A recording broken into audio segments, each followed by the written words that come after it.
The appointment of district judges in India is done by the governor of the state, but only in consultation with the High Court of the respective state. The High Court also exercises control over subordinate courts, including matters of posting, promotion, and leave for judicial service personnel. This structure aims to balance executive influence with judicial independence. Elaboration. 1. Appointment of district judges. Article 233 of the Indian Constitution outlines that the governor of the state appoints district judges in consultation with the High Court. This consultation ensures that the High Court has a say in the selection process, helping to maintain judicial independence. 2. Control over subordinate courts.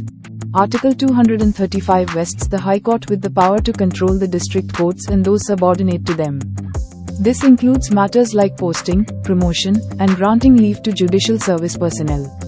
This control is intended to ensure the efficient functioning of the judiciary and maintain discipline within the subordinate courts.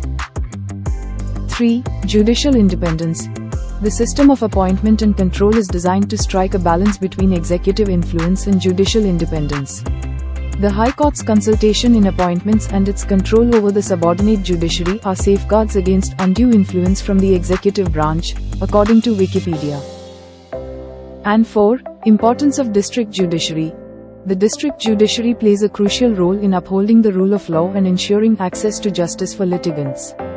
The district judges and other subordinate court personnel are responsible for administering justice at the local level.